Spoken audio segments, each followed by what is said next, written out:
kar ku manta ku ci gaba da subscribing din sannan ku danna ƙararrawa. Nagode.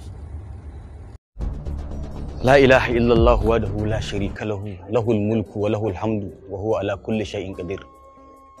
Subhanallahi walhamdulillahi wa la ilaha illallah wallahu akbar wa la hawla wa la quwwata illa billahil azim. Ya Allah, ka sa na shigo wannan masana'anta a sa'a. Ya Ubangiji, ka sada ni da alkhairin da ke cikin wannan ma'aikata. Ya Ubangiji, ka haɗa ni da alkhairin da ke cikin wannan ma'aikata, ka kuma kare ni daga sharrin da ke cikinta.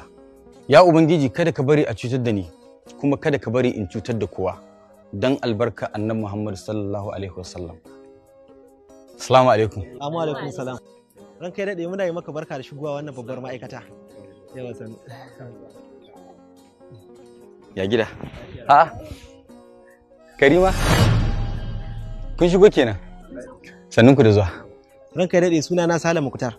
Ni ne shugaban masu isar da dukkanin wani sako na Matawalle da ke cikin wannan ma'aikatar. Suna na Jamila Umar, ni ce tsohuwar marketing manager ta wannan ma'aikata, yau kwana 3 da sauke ni.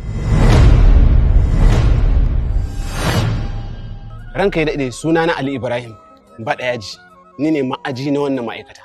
That's very good. To sannunku dai. Ya aikin? Na ji daɗi sosai, kuma ina fata za ku bani haɗin kai domin gudanar da aiki yadda ya kamata. Insha Allah zan ba ta. To yanzu ranka ya daɗe, sai mu je mu raka ka ofis ɗinka domin ka shiga ka ga yanayin yadda abubuwan suke domin ka kama aiki ko? Masha Allah. To bismillah ku mu je. To alhamdulillah. أعوذ بالله من الشيطان الرجيم بسم الله الرحمن الرحيم وصلى الله على النبي الكريم. wannan rana ce wacce take da ni da ku ba za mu ci umantawa da ita ba, kuma rana ce wacce za ta zama abin alfahari gare mu, Na cewa da ni da ku da kuma waɗanda muka zo tare da su za mu fara aiki a wannan babban ma'aikata. Don haka ina yi wa kaina nasiha tare da ku, duk abin da za mu yi mu ji tsoron Allah kuma mu riƙe amana.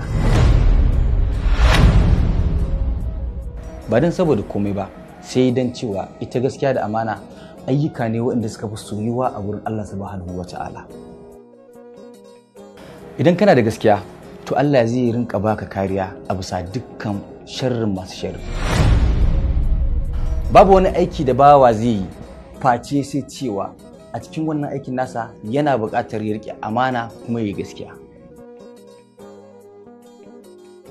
Ba don gaskiya da amana ba, da ban zo nan wurin ba, sannan ba don gaskiya da amana ba, da ku kanku ba za ku zo. Ita gaskiya da amana tana ɗaga alƙadarin bawa ya sama